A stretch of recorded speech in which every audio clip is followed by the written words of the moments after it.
morning, everybody, and welcome to Bolivia Political Crossroads, episode or program number 63. Today is Saturday, July 3rd, 2021. Good morning, Ernesto. How are things on your end? Good morning, Paul. How are you doing? I'm doing great. I'm doing great. We're doing things a little differently today, right? I will disclose my location. Currently, I am in Albuquerque, well, just outside of Albuquerque, New Mexico, where I've been for the past week, 4 or 5 days or so. And we were talking last night about on the phone about the vaccine situation and the COVID situation in general. And something that's definitely an interesting conversation is the compare and contrast basically the strategies and just the development in general of how things are getting along with getting people vaccinated and whether or not that's having an effect on the number of new daily cases and deaths, etc. And there's definitely some interesting stuff going on. In Bolivia, I know down there that they just started vaccinating yesterday or the day before, the 18 and up age group. So now anybody who's an adult, and I don't think they're going to go any lower anytime soon. Anybody who's 18 or over is eligible, correct? That was July the 1st. July 1st. Okay, so yeah, 2 days started ago. On July the 1st. Exactly. It's 18 and over, right? And I guess I haven't looked. I wish I looked at the calendar before we started. But originally they had the Ministry of Health had a timeline, right? That's from such and such date, 60 and up, then from here 50 and up, and they haven't really followed it, but there's definitely been plenty of criticism because at least at the beginning they weren't getting people vaccinated within the timeframes they'd initially indicated, correct? And so we know that at the beginning of June, right around the beginning of June, they bumped up the vaccination opportunities for people 40 and over. Basically, I think because, well, number one, they got a significant lot of vaccines, and two, it was at the crest of the third wave where we had the highest case numbers we've seen since the pandemic started, and also a significantly higher number of people within that age group that, around 40 years old, actually dying from COVID. And so I think there was definitely some pressure to get started on vaccinating within that age group earlier than they'd expected. I think the original date was somewhere for August, and now with this 18 and up, and by the way, that also corresponds with the fact that 6 million doses of the Sinopharm, is that how you say it in English? The Chinese vaccine? Yeah. 6 million doses have been brought in, and so that's right. That's a huge number. so now I think the government or the health ministry feels confident in that that it'll be accessible to the entire adult population, I suppose. And yesterday they had their, you have to give credit where credit's due, I suppose. Yesterday was the highest number of vaccinations in one day. It's somewhere around 73,000. The goal, according to the president who spoke recently, I didn't see that, but you did, 100. They want to reach 100,000 a day, which would be impressive. But what is odd here, and this is where we get into some interesting conversation, I think, is that there's a lot of people who aren't getting it, despite the fact that it's available. In El Deber, this morning, there was an article that indicated of the eligible, the 40 and up, Ernesto, only 37% of that population or that demographic has received their first dose, not to mention the second. Right. And so it raises some questions. And we were talking about the differences between Bolivia and in the United States. And if you look at a map of the US where it's widely available now, and pretty much anybody can get it, even if you're 12 years old, as low as 12 years old, they're vaccinating teenagers. As widely available as it is, if you look at a map, state by state, the average is somewhere around like 45%.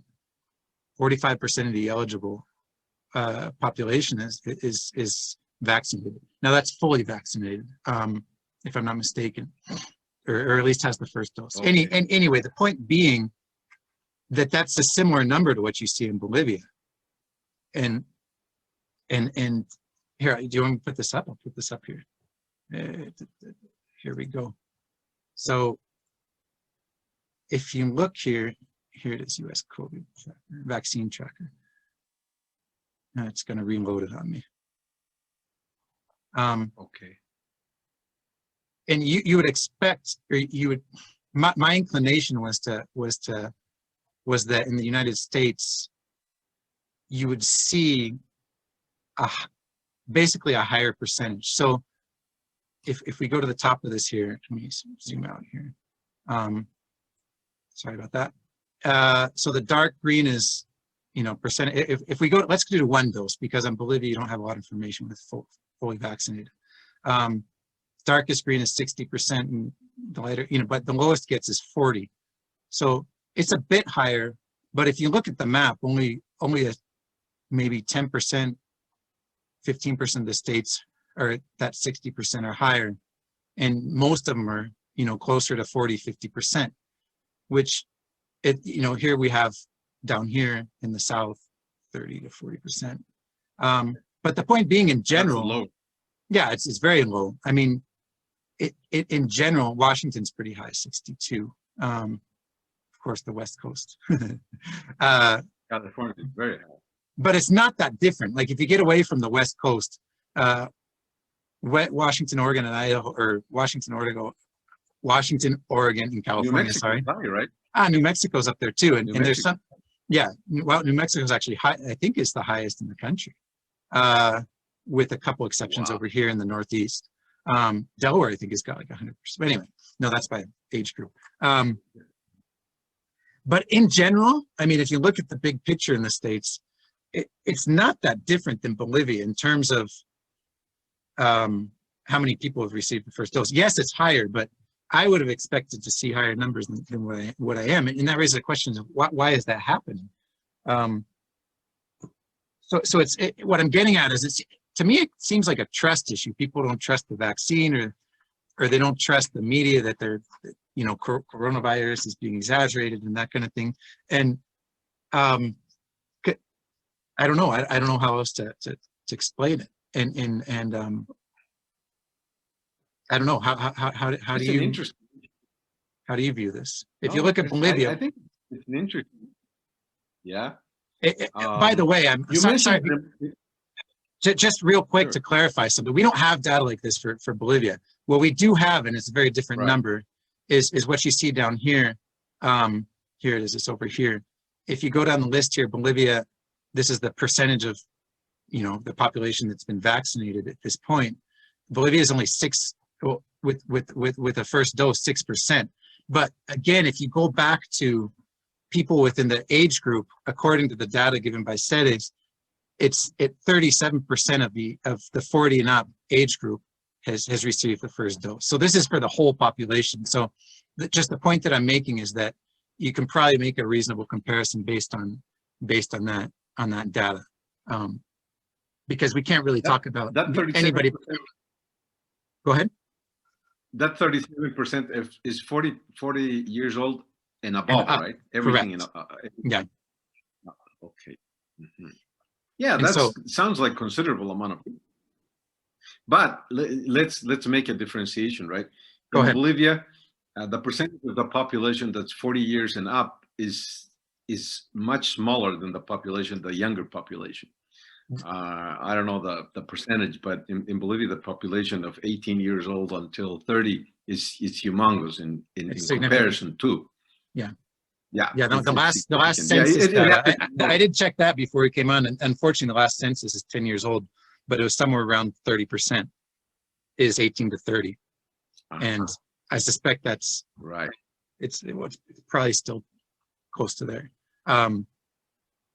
Yeah, I don't remember. I don't recall. Yeah, but again, that information is 10 years old, 9 years old. So, right.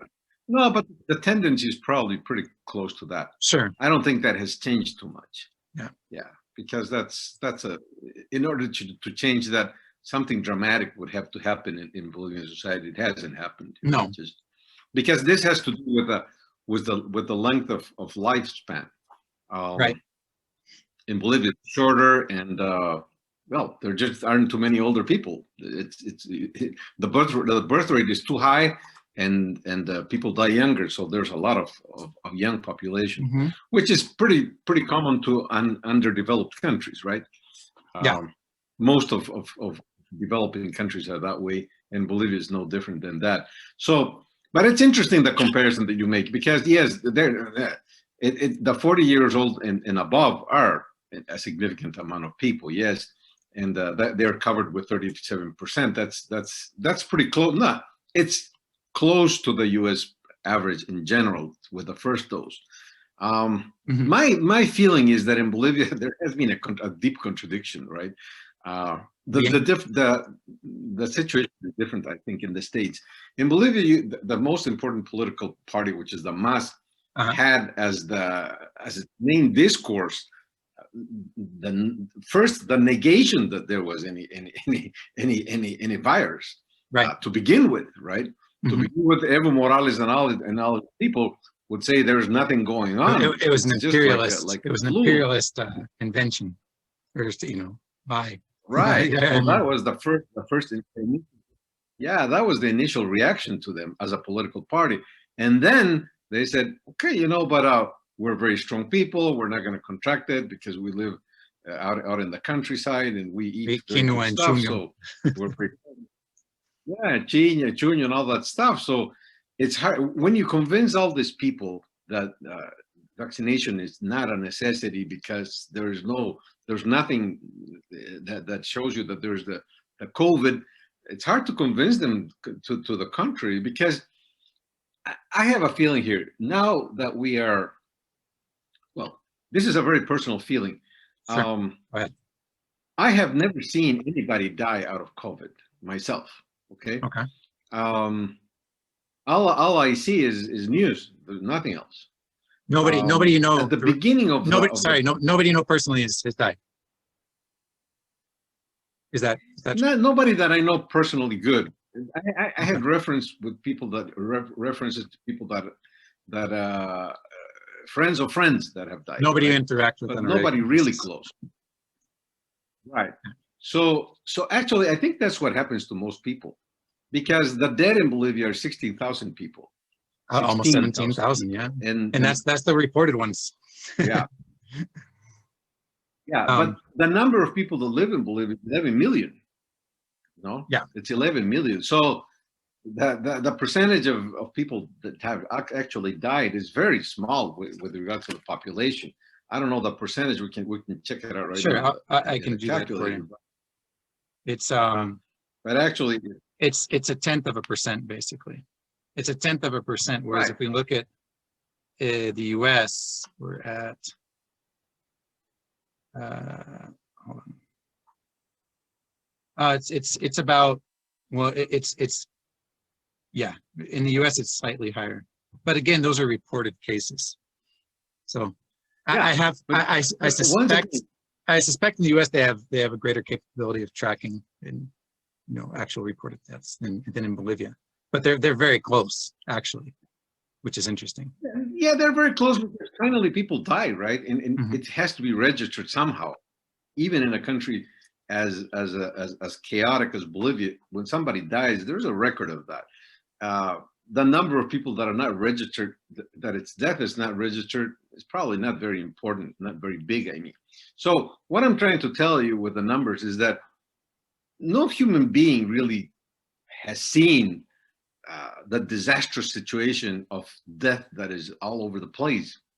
It hasn't happened in this pandemic, at least, right?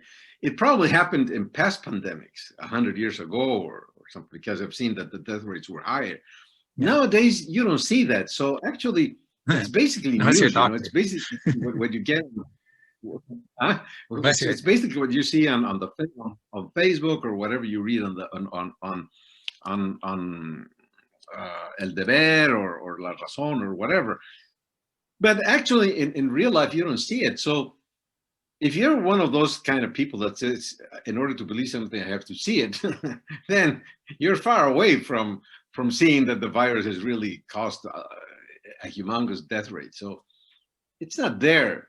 So especially when you talk with people that are not too much into the news, that are not too much into the internet, too much into reading El Deber, or too much into watching TV, and that live out in the countryside in Bolivia, I would imagine that those people really, well, you know Bolivia as well as I do. You know, if you're one of those guys that works in a market, for example, or lives out in the country, your exhibition to your closeness to the net, to the news is not very high.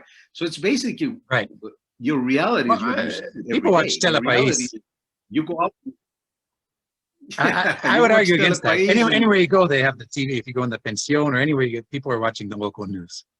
But and the local news, by the way, is is like anywhere. They focus on the how do you say lo morboso? You know, like anywhere else. They focus on the bad news because that's what gets people's attention. So, well, I would I would beg to differ on that point. But I guess in terms of looking at it in more detail, I suppose you're correct. The average citizen isn't reading the newspaper, you know. Because don't forget that you're receiving a big input, a political input in Bolivia, especially the Masistas, which is half of Bolivia. And those guys, what do they receive as an input? That the media lies, that Telenoticias lies, and that they're against Evo Morales, and that they're from the political extreme right, and that they are the oligarchs, and blah blah blah. So yes, they watch the news. That you're correct on that. Especially that one news. They're not as swallowed by the news as we are, you know, because they're not looking at internet all the time. So basically, they see the news that you say. They go to a restaurant where they watch at midday. They watch the news, or maybe at night. But again, you know, what they're being told is that those news are lie news because it's fake media. Because the fake media belongs to the political right in Bolivia, and those are the enemies of the mass, and blah blah blah. Wait, so here's a weird question for you. I'm gonna go off on a little tangent here. In the United States, you've got news for both sides of the political spectrum, right? Everybody knows that if you're on the right, you watch Fox News, and if you're on the left, you're watching CNN or MSNBC. And so, what I'm saying here is that in Bolivia we have right and left options in terms of what you can watch on TV, right? You could argue that on the right is Telepaís and you know, which is Unitel. There's basically 3 or 4 maybe major networks, and Telepaís being undoubtedly the most watched.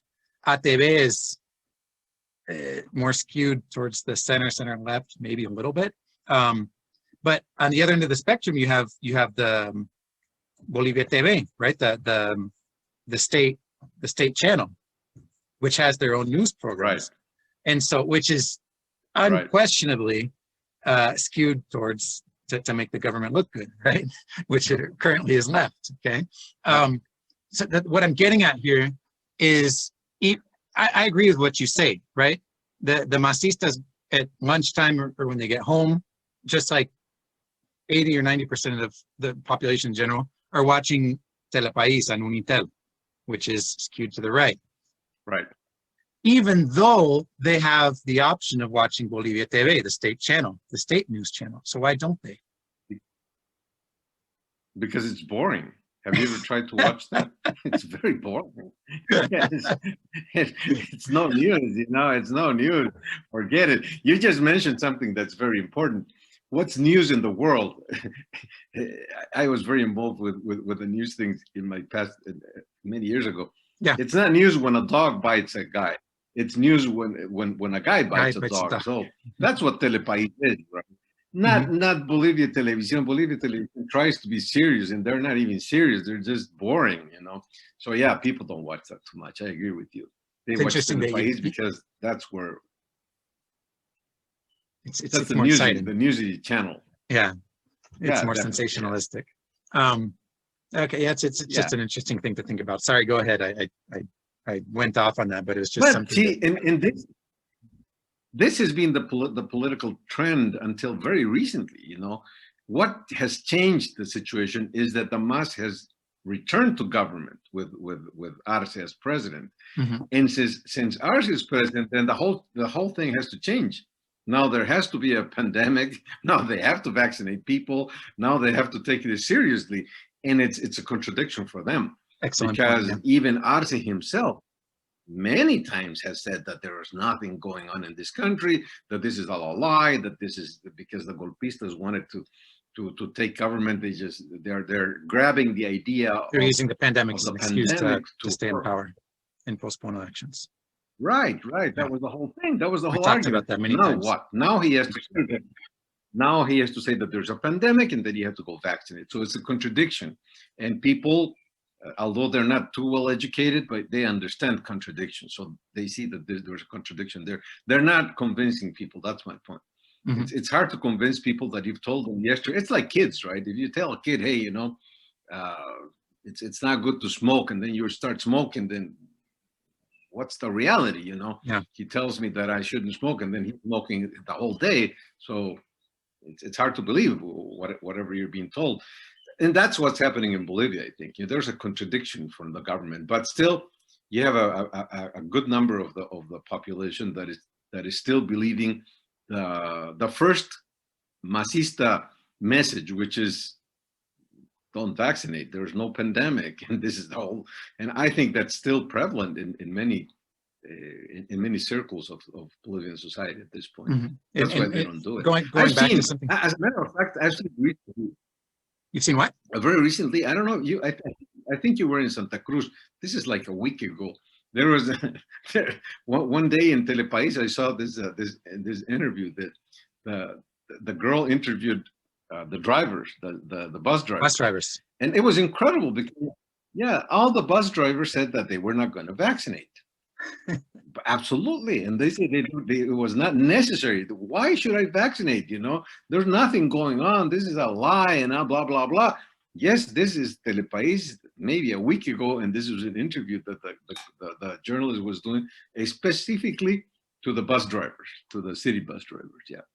Wow. And just think about this. These are guys that are very exposed to the public. They're exposed to everything. It was. I remember that conversation. I think that was 2 weeks ago, on our last, right before our last recording, and the day before we had that conversation, I got on the bus. I had to go to the supermarket, and I didn't have my car, and it's right down the street. So I hopped on the bus, and the bus. I was standing. There was standing room only on the bus, and this was when we still had. 2 weeks ago, we were still dealing with like 2,500 cases per day and that kind of thing, and there was the alcohol thing. I told you this, right? They have to have the alcohol spray or the so you can put it on your hands.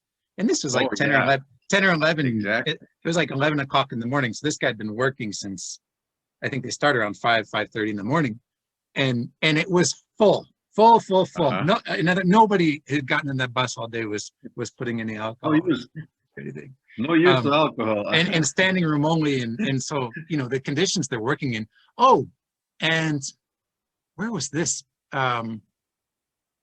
Somewhere on I'm trying to remember. I think it was that day. Yes, it was that day because it was cold, right? We had some cold weather, and all the windows were closed. Right. So there's no ventilation. There's no. I mean, come on, you're not. Anyway. So yeah, the bus drivers are definitely a risk, and for them not to be vaccinated is kind of odd. Yeah. So that's the reason they're not vaccinating. That's the reason people are not going in flocks to vaccinate, because the reasoning of mixed messages of the common people is it's mixed messages. Yes. And there's still, I think that it's prevalent. The first message is still prevalent in many circles in Bolivia. Mm-hmm. What happened in the U.S.? Because In the US, there hasn't been such, well, to an extent, the same thing happened with Trump, right? To an extent, to some extent. Yeah. I don't know if that explains the whole Definitely. phenomenon. If you look at that map that I put up a few minutes ago, the states that have the lowest numbers are red states, basically. And so for the most part, there are red states that also have higher numbers, right? Like Florida, for example. But anyway, I mean, yes, there's definitely some of that going on here, unquestionably. So there's a similarity there.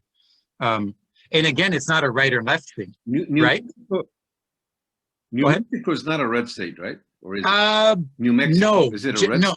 No, but it's not that blue. It's not, it's not heavily tilted blue, I guess you could say. And like anywhere, for the most part. It's half. I'm sorry? Is it half-half? It's if I'm not mistaken, yes. And especially if you get outside the urban areas, it tilts heavily red, like most anywhere, right? It's the same thing that happens in Bolivia. The urban areas are not masista for the most part, and you get outside to the rural areas and they're 80 or 90%, right? So that's pretty common all over the place here, in any state. Whereas the urban areas are Democrat and the rural are Republican. It's just the other way around. Like I said, what I was saying was that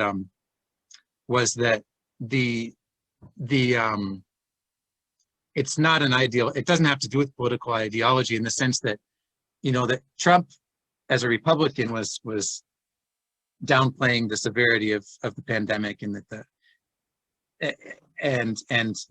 the states that have lower numbers in terms of total population vaccinated are the red states, or the ones on the right, and the ones that are blue or on the left have the higher numbers of total population vaccinated. Whereas in Bolivia, it's kind of the other way around. If you look on the right, the camachistas are trying to get the vaccine, let's say in Santa Cruz, and that are on the right, and on the left, the masistas don't want it. So it's an interesting. The phenomenon is on the same, but they're on opposite. It flip-flops in terms of where the behavior and going along with either political ideology. So that's kind of interesting. Going back to New Mexico, something that's interesting, and I don't have numbers from further back, but talking to people here, people weren't getting vaccinated. It was available, but nobody was getting it, or a very small percentage of the population. And so this goes to the topic of incentives. They started doing, and not just here, but in other places too. And I've heard commercials on the radio since I got here, a vaccine lottery. And so if you get the vaccine, you can enroll for a lottery, and there's $10 million in prizes. The top prize is $5 million. And then there's other prizes. Wow. That divided between all the other available prizes, it's another $5 million. And I even talked to a woman the other day who told me that at a certain, I don't know if it was citywide in Albuquerque or if it was at one specific place, but they were literally giving people $100 bills when they'd show up to get vaccinated. Wow. So can you imagine if you did that in Bolivia? And why aren't they? I know the state doesn't have much money, but they can do the Juancito Pinto for 200 Bolivianos. They could, if they offered 50 Bolivianos to go get vaccinated, I bet you that there'd be a lot of people would get lining up. Yep. Even for 50 Bolivianos, which is like $7, unquestionably. Sure. I'm not sure why they're not doing it. Or I don't know. What do you think about that? Because there's no incentive. There is absolutely, they don't have money. But what I'm sure of, and that's entirely apparent, is that the government is not making any effort in Bolivia to give any kind of incentive for people to get vaccinated. They're putting that responsibility on local businesses. There are local businesses that say, oh, if you come in with your vaccine card, you get a discount, or you get a free hamburger, you get a, whatever, 2 for 1. They are doing that in Santa Cruz.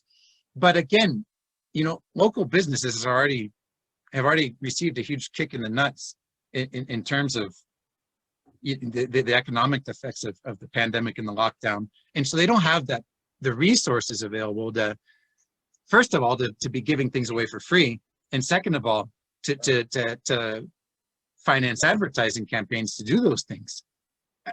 The government would be wise, if you ask me, to create some kind of strategy to incentivize people getting vaccinated, and they're not doing it. They're not doing it. What do? They have some guy, whether it's the ministro or whether it's the guy from Ceres, standing up saying, if you love your family and you want to take care of your family and friends, go get vaccinated. But trying to get, directing or targeting people's conscience, that doesn't work. That's like in the condominiums where you tell people they have to pay their homeowners fees because it's the right thing to do. And you know that situation very well.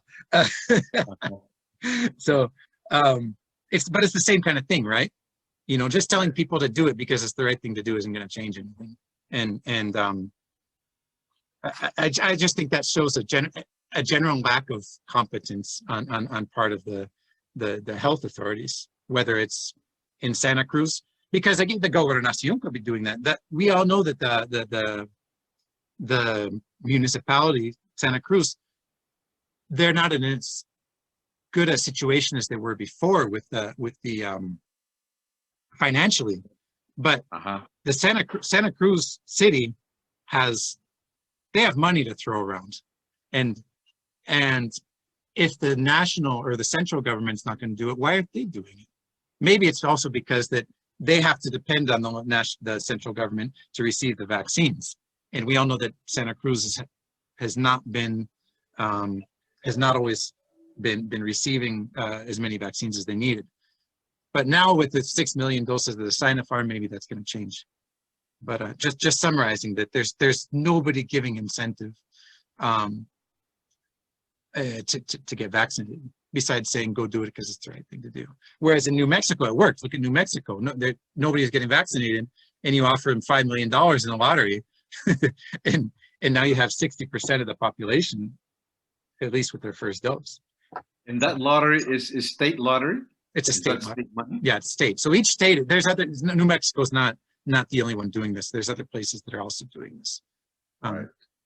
And so, and not just lotteries, other kinds of things too. Yeah, I don't, who knows? Bolivia is usually late to the game in implementing these kinds of things. Maybe we'll see it happen sooner than later, but up until now, it hasn't happened. No, you're right, because I think that your last comment is probably the most important one in terms of the incentives, because they didn't have the vaccines to begin with. Yeah. Right? No. So yeah, so it was they couldn't offer money if they didn't have the vaccines to vaccinate people, but now supposedly they're going to have the vaccines. So if they have the vaccines, then and nobody to get the vaccine, they're probably going to implement some. They should implement some. The thing, well, to an extent, I think that's the case. But again, if we look at what they've been saying, that if they're offering the vaccine to the population 18 and up, it's because they have supply to cover the population. And if the 40-year-olds and up, the 40-year-olds, it's July 3rd. And since June 1st, or like May 28th, May 29th, 40-year-olds and up have been able to get the vaccine, but only 37% of them have. And so at least for the past month, there's been availability. I don't know anybody in Bolivia who's tried to go and get the vaccine in the past month and hasn't been able to. The second dose is a different question, right? But I mean, if just talking about receiving that first dose, at least for the past 30 days, it hasn't been an issue of shortage of supply. And there were many. And if it were, they wouldn't have bumped up the date for allowing 18 and up to be getting it, right?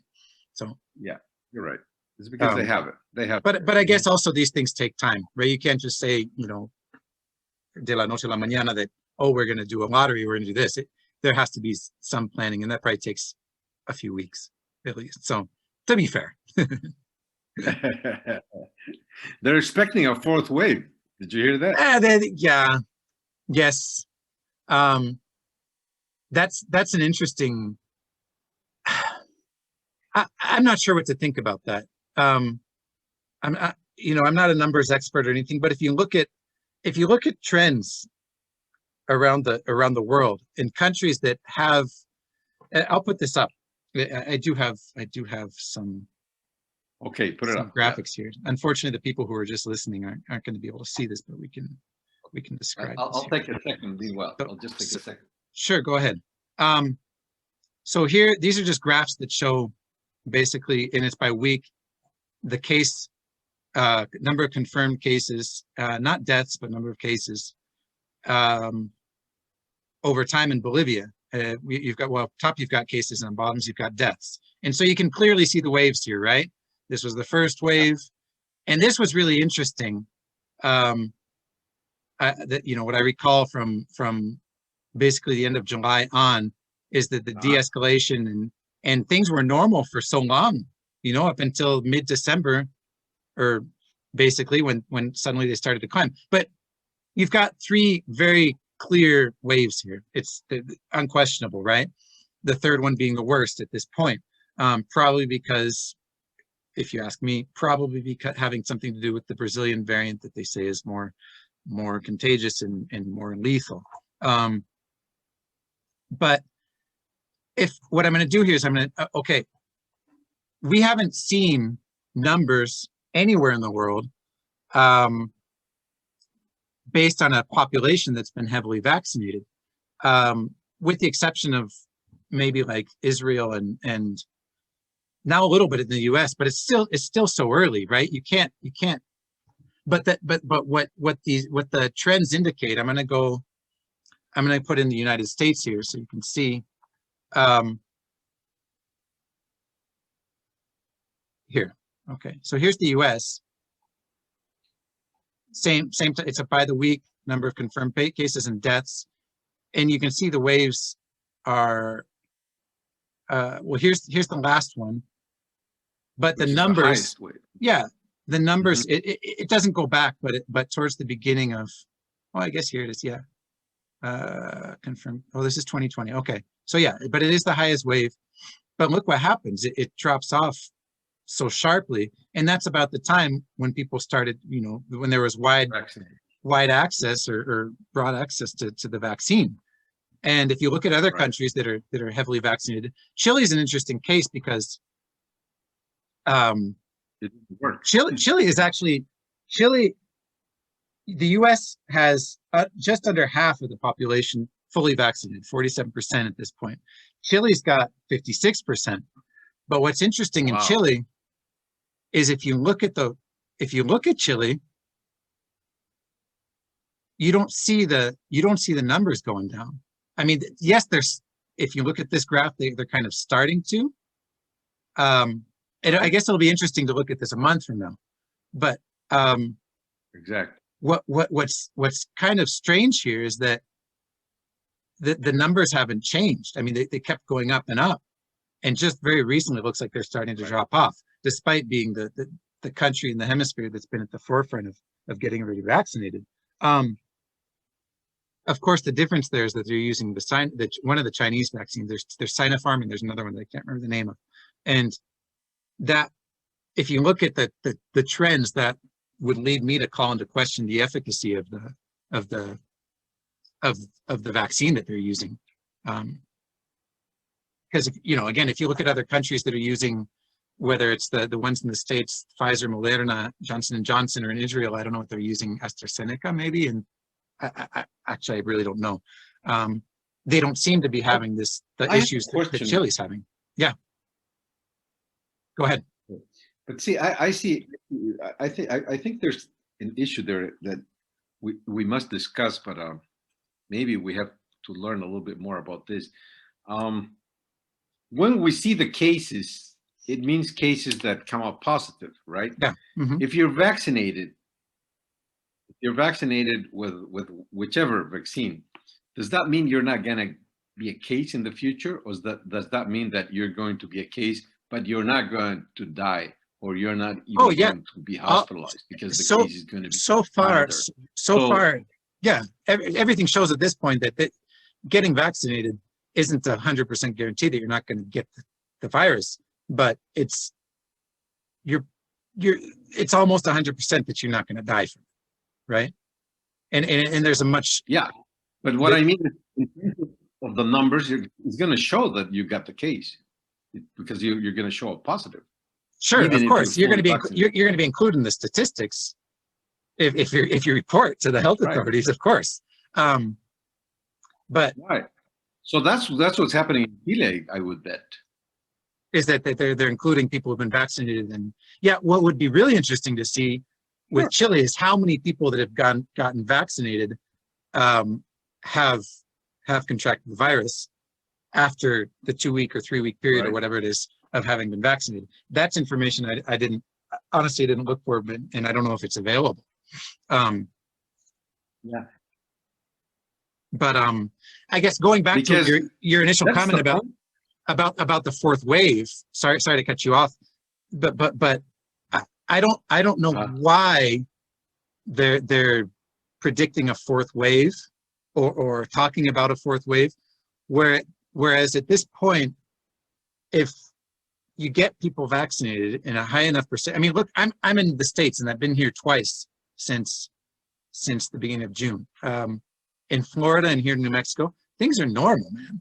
You can go into stores, people are wearing masks, people aren't. That doesn't mean the virus is gone, but it means that it's become manageable, and that the case numbers, they take they make these decisions. I think the authorities based on what kind of numbers they're seeing, and over time, and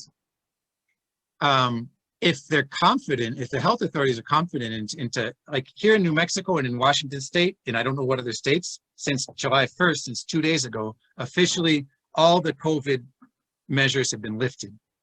So like you can have full occupancy in restaurants. The mask thing, I think, is an individual, the businesses can just make their own decisions. But in terms of on a state or a level, they're not dictating restrictions anymore. But still my point. But the point I'm making, sorry, I didn't come to a conclusion there, is that why are they predicting a fourth wave when at the same time they're saying, oh, we're going to get 100,000 people vaccinated per day?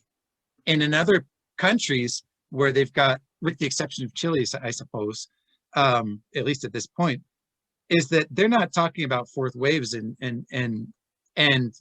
trying to keep people on edge or scared the way they're doing in Bolivia. If they really plan on getting everybody vaccinated with these 6 million doses and getting it, 100,000 people per day. And that's not crazy to consider. If yesterday they vaccinated 73,000 people, getting to 100,000 is entirely realistic, I suppose. Yeah. See what I'm saying? It just seems weird. Yeah, why do you scare people if you're going to vaccinate them? But my point is that it doesn't matter. You can be fully vaccinated. You're still going to get the COVID, right? Depending on which one you're using. Which I guess in Bolivia, yes, we're using the same one they've used in Chile. No, but if you get Pfizer, which is or Moderna, you're still going to get the COVID, right? It's just you're not going to suffer as much, but you're going to get the COVID. You're going to show positive. Yeah, I don't know. Well, that's what I've read. You can get it. You can, but it's much less likely. Like the efficacy for Pfizer is somewhere around 90%. Yeah. So does that mean you're not gonna get 90%? 90% means you're not going to get it. You're not going to contract it. Mm-hmm. Right? Your body's gonna fight if your body's gonna fight it off before it becomes detectable. You will not show positive, right? That means you will never show positive. Yes, it means that 8% of the people who get it could be infected. 8 or 9 or whatever it is, right? It's somewhere in the low 90s, the efficacy of the Pfizer. So that should drastically decrease the numbers, correct? Whereas that's the thing that's going on in Chile. That the Sinopharm, I think for it to be approved by the World Health Organization, or for emergency use or something, it has to have at least 50% efficacy. I heard that somewhere in the trials. And I think the Sinopharm had something like 54%. So it just barely made it. My question is, has the Sinopharm been subjected to these tests? to the certifications in Europe and the US? I don't think they have. I don't think they have. I suspect there's reasons that they're not accepting them. Political reasons, because well, political and financial. There's a lot. No, it's basically political. Why are they going to subject themselves when they're the second power in the world to a certification from a third world country such as a European country? I mean, in their terms, it's a matter of power.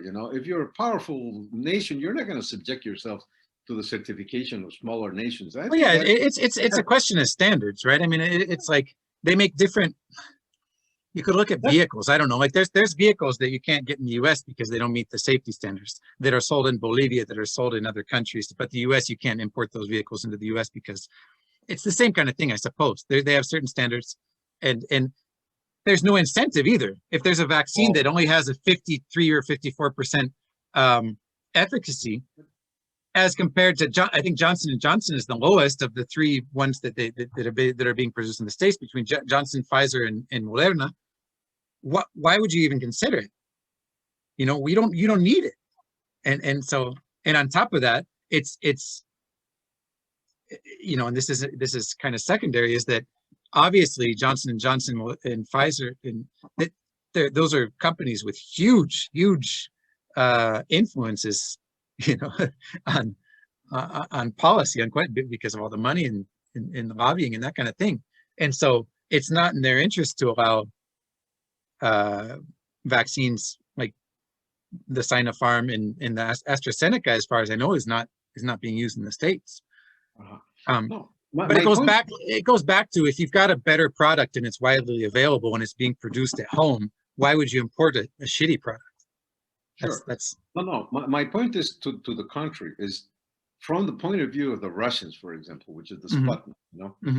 The Russians argued that the rate of the percentage of protection from their vaccine on 90 something is 91% or 92%.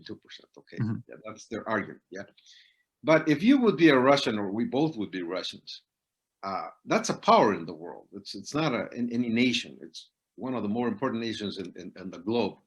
Are you going to subject yourself to some certification administration in Europe or in the United States? Probably not.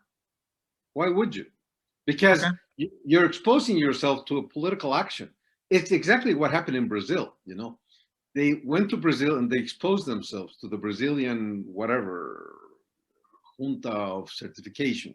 And the junta of certification of Brazil said, no, this is not good. It's not a good product, for whatever reason. I don't even remember the reason, but they said Brazil, they're not using the Sputnik? Yeah, no, they're not, because the junta of certification said it wasn't good enough for them. So that blew up a whole issue. It's a political issue, because the Russians, they said, okay, whoever said that, they weren't pointing their fingers to the Brazilian government. They were pointing the fingers to the person that said that, the guy that signed the certification, the negative certificate. They said that guy is going to trial against us, and they were going to put him on trial, him or her, Yeah, because it's a very serious issue for them. It's a political issue again, it's not the car. It's not like cars. That's my point. It's not like, if the Lada is a bad car, nobody cares about that. But if the vaccine is not a good vaccine, people are going to die as a result of that. It's international. Well, people will die because of a bad car because of crash test standards. Yeah, but I know it's not, I'm messing with you. Yeah, that's what they call the difference between indirect and direct damages, right? Direct damages is the vaccine is bad, you're going to die as a result of that. If the car is bad, it's still very indirect, but it's a health issue. I don't think the Russians are going to expose themselves to a certification that could be handled politically, that it would mean a risk for them. They're not going to do that. It's just like in the US, I know it's a whole different issue. When you talk about human rights, the US never exposes itself to human rights organizations outside the US legal realm. Yeah. Right. If you go to the Americas, for example, and you look at the Human Rights Court, the United States is part of the OAS. It's part of the Organization of American States. but it is not part of the court of the Organization of American States in order to determine human rights violations, because they're not willing to go to an international court and being shown that the people that are in Guantanamo are not duly treated in the legal process. You know, that they're not going to expose themselves. You know, they in that it's not only with regard to human rights in the Americas, it's to human rights in the world. You know, there's a criminal court in the world, and they don't expose themselves to that. They don't recognize that court, because they know that they recognize the court, tomorrow they're going to have charges against the people that are in Iran, the people that were wherever, and you're going to have a whole show, and they're going to have to be in jail after that, you know. So they don't recognize that, period. You know, it's a political statement, it's a political position. You know, we are the strongest nation in the world. We believe in human rights, our human rights. You know, we're not going to expose. They don't like being exposed or subjected to.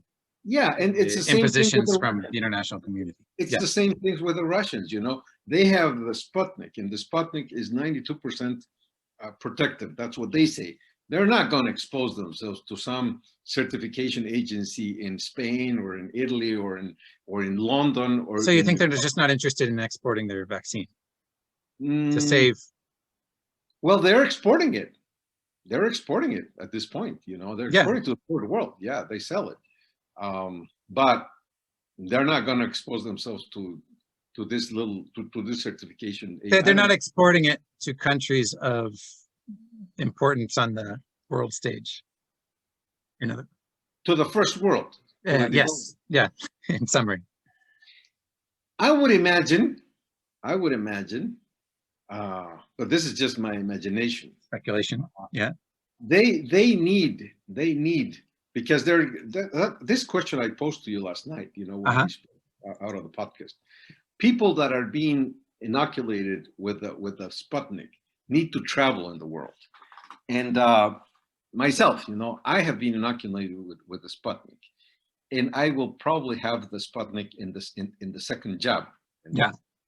By the end of this month, hopefully. If I do that, how do I travel? There are two options. One option is that the Sputnik would be approved throughout the world, and with my certification of the Sputnik vaccine, that led me everywhere. Okay, that's one scenery. The second scenery is that although that I would be required if I want to go to London, is just a certification that I have a negative proof of a negative COVID test. Yeah. I don't know how the world is going to settle this. Maybe they're just going to go to the negative proof, so that people that are vaccinated with Sinopharm or whatever else, they can just travel throughout the world with the negative results of a PCR. But I don't think it's going to be a world. It's not going to be decided in the UN. I think it's going to continue the way it is now. It's going to be a country by country decision of how they let you into the country based on. Yeah, but for example, in Europe, it's not so much country by country. Oh, right? well, yeah, there's the European Union, but I mean, 40 countries, I think, you know, or 50 countries. It's a big chunk of people, you know, big chunk of countries. So in order to get the first world is basically that it's Europe and the United States and Japan. But the problem is basically for traveling, tourism, and business, it's Europe and the US. So how are you going to do with a large amount of people, millions of people that are going to be inoculated with the Chinese vaccines and with the Russian vaccines? Because these are the people that are going to be traveling all the time to Europe and into the US. It's not going to go to the United Nations, but it's an international issue. It's an important international issue. And I think that at the end, it's either they're going to be PCR tested every time they take a plane, or they're going to reach some kind of an agreement. I don't think it's going to. I don't think that neither the Chinese nor the Russians are going to submit themselves to some certification agency in the U.S. or in the European Union. That I think that is almost, I would exclude that option, because that would be putting their product into somebody else's hand. And scrutiny of somebody else. Scrutiny, I don't think that. But again, maybe perhaps in the long run, once you have close to 100% of the eligible population vaccinated, let's say in Russia, 6 months from now, you know, I don't know, 90% of the population is vaccinated with the Sputnik, okay? And if the case numbers don't go up, you know, if they have things under control, that would indicate that it's working. And I think that's what's going on right now, is that, you know, health authorities, I imagine, are basically just trying to draw. Okay, I have a question. Yeah. Why don't we discuss about the about the cases in China and the inoculation in China? Nobody speaks about that. Because their information can't be trusted. They're not transparent. Okay, wait, yeah. Russia. Go. Now I see your point. No. But China, right? China. Yeah. How many Chinese travel to Europe and to the US? Yeah. Okay. Yeah. So are you going to have those Chinese people forcefully inoculated with Pfizer? No, because the Chinese are not going to bend themselves to that. So what's going to happen at the end? It's a political issue. They're going to say, if you do not accept the people that have been inoculated with the Sinopharm, we are not going to accept in China the people that have been inoculated with Moderna or Pfizer or whatever. So you'll have finally a collision, a political collision. You think so? My suspicion is that they're going to reach a point, and this is what I said last night, is that sooner than later, the first world is going to say, you either need a vaccination card, proof of vaccination.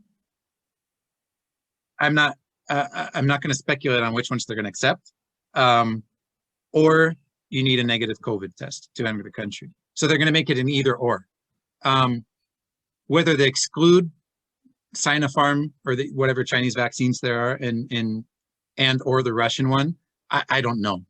But I think before it goes to, you know, you need a vaccination and it has to be this one, or this one, they're going to give you both options. So if you've been vaccinated with Sinopharm, you aren't necessarily prohibited from entering the US, let's say. You just have to get a negative test, as it is now.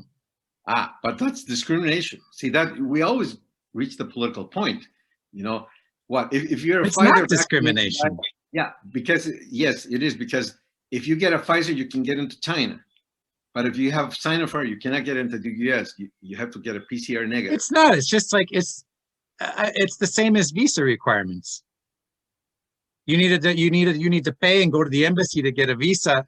Good point. You know, to get a visa to get into the US if you're from Mexico or from China.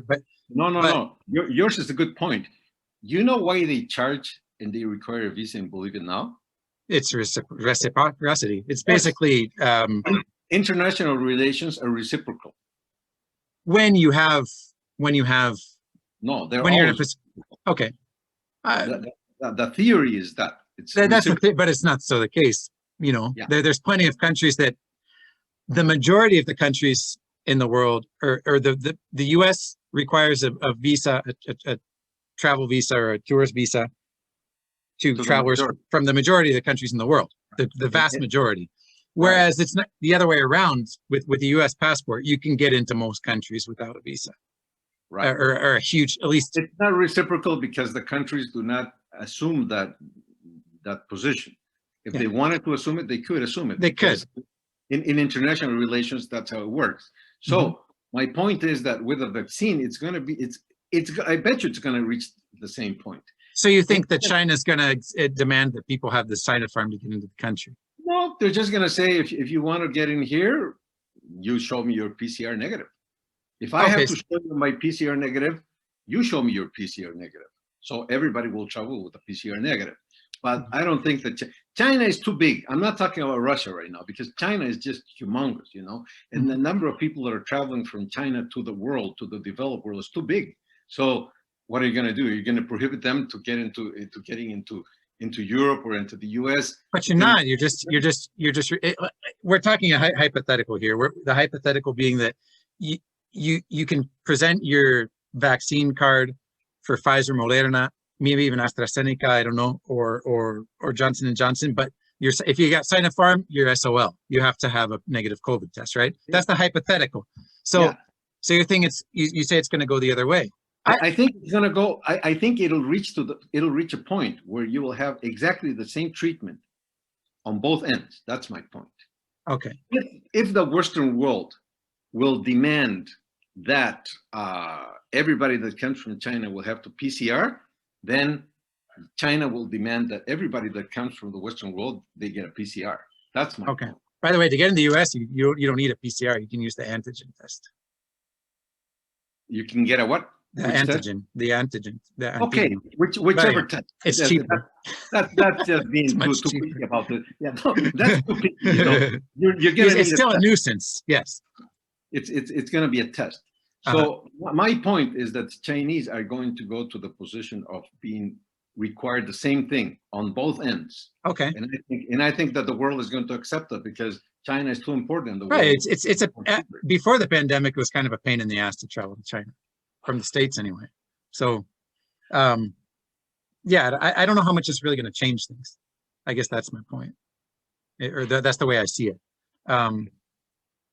But yeah, I think I cross my fingers that we're close to a day where you can present your vaccine card and you don't need to get a test anymore to travel between the US. And I don't understand why Bolivia is not doing that yet.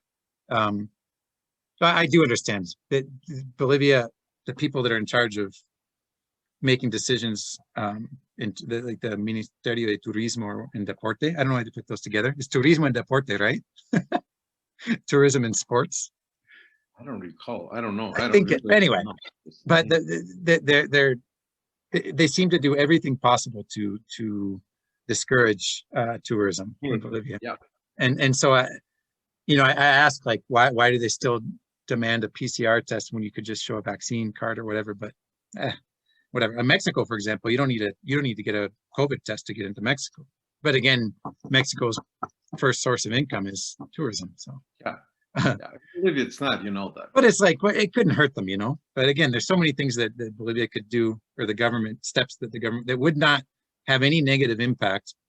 On the contrary, would be positive, would have positive effects, and they just don't do them.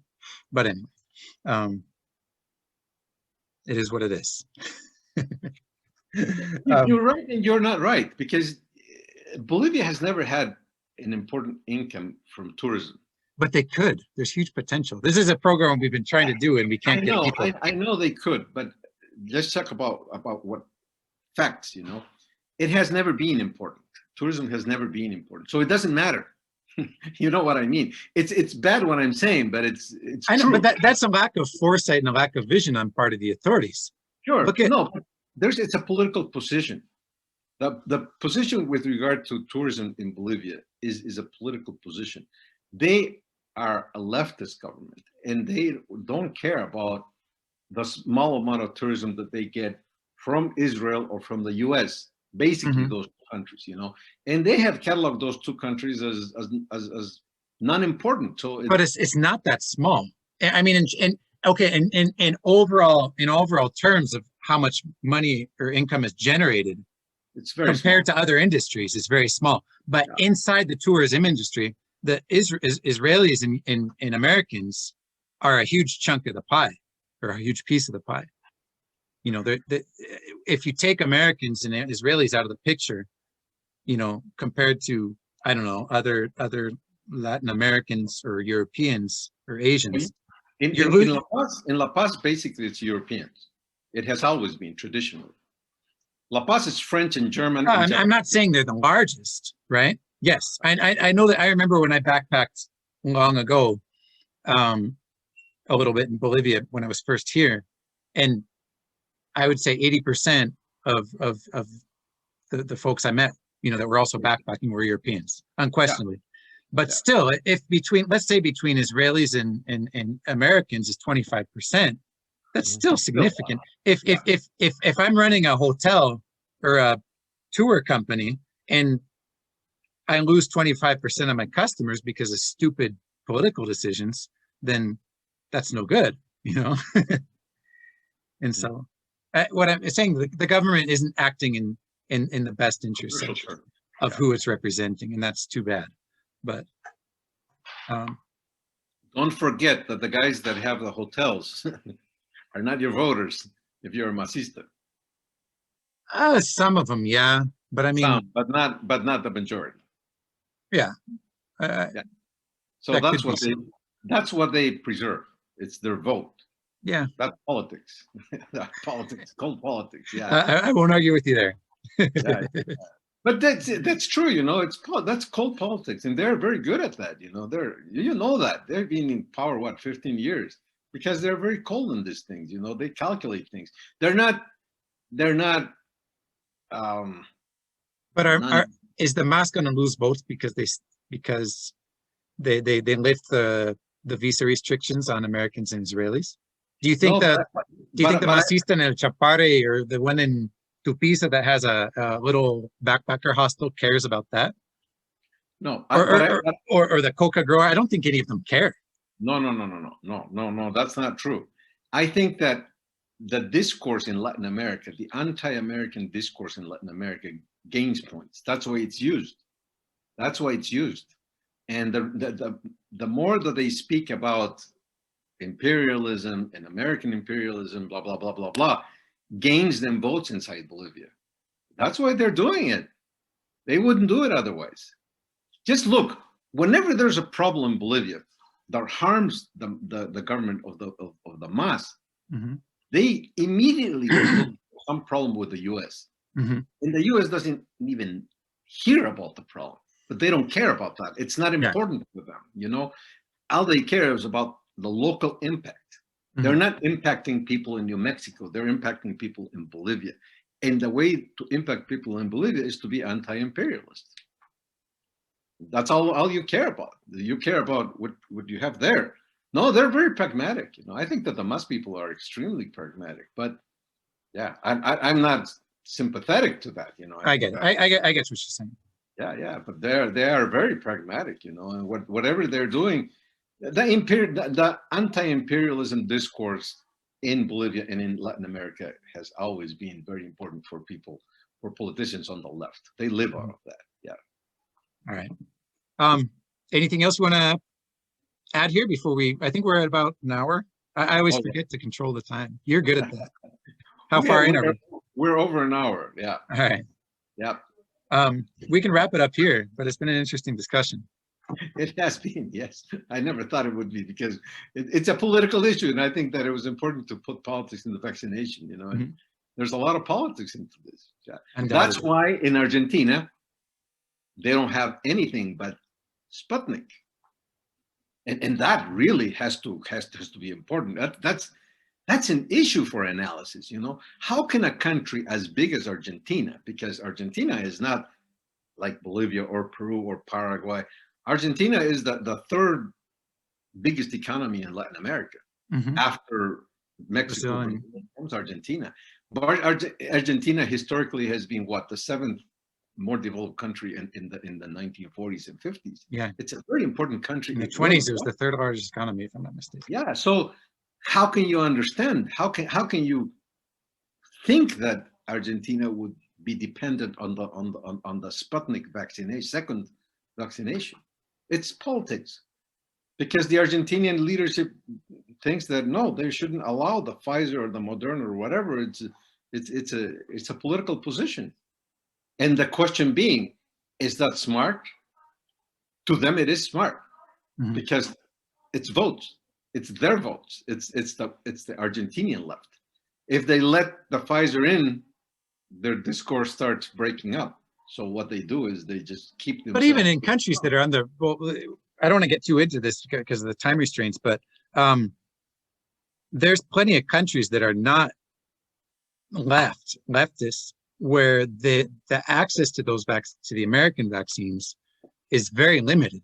And I just think it comes down, my assumption is that it's more about limited supply and the ability to. But it's a good issue. In Panama, for example, Panama is definitely further to the right, although that's changing. That's a whole other discussion. And in Panama, people want the Pfizer, but they can't get it. There's the AstraZeneca, and it's just sitting there. People won't get it because they're afraid of the whatever, like the same with the Johnson Johnson. They're afraid of the blood clots. That is a different position than not wanting it. Argentinians don't want, they're not waiting, they're not expecting the Pfizer. They don't. You think if you did a poll, if you asked them which they would prefer, they wouldn't say they want the Pfizer vaccine? Oh no, I'm speaking about the government. But the government is a thermometer, or is in theory takes a read from their voting base, right? Probably so. I mean, if you sat down and you asked, let's just move this to Bolivia. Let's say you sat down with a masista and you said, "Do you want the Chinese vaccine, or do you want the Pfizer?" None. That's it, man. You know the answer to that. None, because I'm not gonna get COVID. But not all the masistas. Let's say the masista that's gonna get a vaccine. The largest amount of masistas in Bolivia are the ones that are not getting vaccinated. We started with that, and and those don't care whether it's a Chinese or Russian. Well, let's go back to Argentina then. Fine. Okay, let's go. I don't know too much about Argentina. But you think if you ask a leftist in Argentina, somebody who voted for, what's this guy, Fernandez, right? If they wanted the Pfizer, if they wanted the Sinopharm or the Sputnik, they would with a straight face tell you they wanted the Sinopharm or the Sputnik. I wouldn't say you immediately a result, because I don't know. I don't know what if they're doing what they're doing is because they know what they're doing in their field. They're the Argentinian government. They know what they're doing there. All right. I'm sure of that. Yeah. Because you're supposing that there's a pro-American feeling in Argentina. I'm sure there is. No, what I'm supposing, it's not pro-American. It's that there's a greater trust in American. Look at the feria. Go to the Cumavi. The Cumavi, for those that don't know, is this avenue where they have like a fair where they sell used clothes. Yeah. And they're all masistas, those people that are selling. What do they sell? Ropa Americana. Ropa Americana. Right. Okay. That's people. There's recognition that if it's American, it's a good product. Right. And whether you're masista, whether you're what do they call them in Argentina? Kirchneristas? Peronistas, thank you. Yeah, peronistas. So I don't think it's quite the same. Oh no! It pretty much it's always ideological. You know that the MAS in Bolivia is against the used clothes, American used clothes. You know that. The MAS. The government of the MAS. The government has prohibited supposedly the incoming of that product into Bolivia. They've got and so on and so forth. They've got an issue because half of the masistas are selling and bringing that in there, and half of the masistas work in textiles and produce them locally. But the political reasoning of the government is that is used clothes, and used clothes are a humiliation for a population, for the Bolivian population, and that Bolivia should not be importing used clothes from the Americans. Basically, it is a political position. It's a whole different issue that people are so poor that they don't care whether these are used clothes or not used clothes, that they're not used clothes in the U.S. You'll see plenty of cruceños de la alta sociedad buying clothes there. That's what they say. It's not. Yeah, but I'm speaking about the political position of the government, and I think that is the political position of the government. They've said it. It's not my elucubration. It is true. They said that, and they're against that. That's why the merchants are so mad with the government. Because they cannot bring those in legally, and they have all this fuzz with the government. But no, they're between a rock and a hard place, because I think that they have people on both sides of the fence within their voting base, and so they don't know what to do. Well, they do. They say it's illegal, but they just look the other way. But if you go to Argentina and we speak about the vaccination, you'll probably have a very similar situation. I don't think automatically you'll say, everybody wants the Pfizer. I don't know, because there's a large amount of people in Argentina that admire Maradona, for example. You know that. You've lived around here. They believe that Maradona is close to God. Not close to. Right. What is the political position of God, of Maradona? You know that too. It's absolutely anti-American. Absolutely anti-American, right? He's tied with the Cubans. He was tied with Fidel Castro. So if you ask Argentinians, whether they accept or not the Pfizer or whatever, they'll say, let's see what Maradona has to say. Well, he's dead now, but you know, it's a position. It's a political position. I don't know if you would go to a vote in Argentina for people to decide. I wouldn't know the answer to that, but I'm sure that it would become a big political issue at that point. And you would have a campaign from the government incentivizing the voters of the left to not accept the American because that's whatever, you know, the imperialist or whatever. And you would have a very intensive campaign of the right saying that this is a better product because it was made in the United States and it'll save your life. So I wouldn't know the result of that situation, because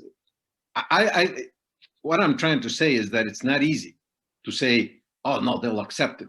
No, because it's a heavy political issue, and there's a strong left in Argentina. That's why Kirchner's have been reelected in Argentina.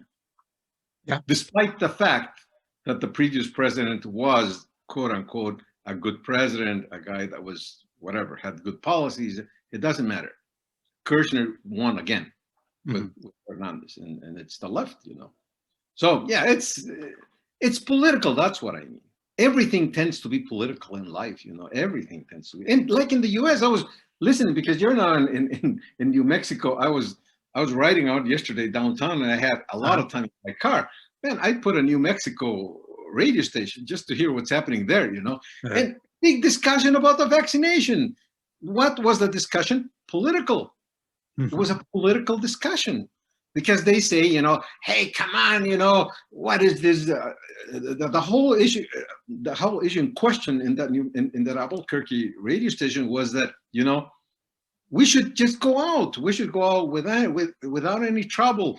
And all these people from the left are scaring us. And they were talking about the variant, the Delta. Delta variant, yes. They're saying that the left is saying that the Delta variant is going to kill us, that we should take care. And these guys were saying, forget about it. You know, what is the percentage of people that died with the Delta variant? It was a very tiny percentage. They forget about it. You know, people die about everything else in life in that percentage.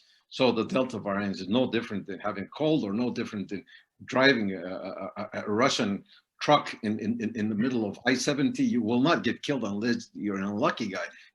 The Delta variant makes no difference. So what was that radio station doing? Airing a political discussion with regard to the vaccination. So vaccination is a very political issue within the United States. And of course, in the world, it is a political discussion. That's why governments decide what they decide. And that's why the Argentinian government has decided that they're going to vaccinate its own people with only the Sputnik and the Chinese and Sinopharm. And they're doing it so far.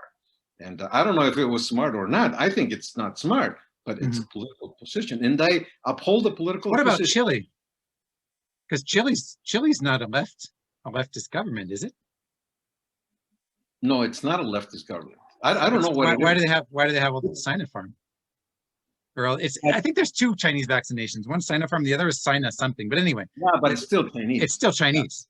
Yeah, so. Still Chinese. But what is the percentage of the people vaccinated with American vaccines in Chile? I think very high. It's not so high. I can Google it real quick. What vaccine is Chile using? Let's see. Chile is vaccinated with everything, and I would imagine that your percentages are very similar. Oh, here we go. Okay. Why are COVID cases rising despite remarkable? Okay, I'm gonna share this. Okay, real quick. Okay. So the headline: Why are COVID cases rising despite remarkable vaccine effort, and what vaccine is Chile using? That's the question. Good. Here it is. In total, Chile now has 35 million vaccines lined up, including 10 million Pfizer, 10 million from China, Sinovac, that's what it is. Then smaller batches from AstraZeneca. So 10 million Pfizer, 10 million Sinovac. So what's the date? June, this is June 4th. So this is about a month ago. So it's probably still pretty relevant. But you can see the tendency is half. They don't care. The president of Chile is not concerned with a political position with regard to this. Okay. He may be an exception because it's, that is not happening in Argentina. That's not happening in Bolivia. That's not happening in, I don't know. I don't know how Brazil is handling this, for example. It would be interesting to look at Brazil. They produce locally a vaccine. I can't remember which one, but anyway. All right. Well, pleasure. Yeah. Well, have a good week. Enjoy yourself, and we'll be reading news and have something to speak about in 2 weeks. Definitely. Thank you, everybody, and have a great weekend. Take care. All right. Thank you. Bye-bye.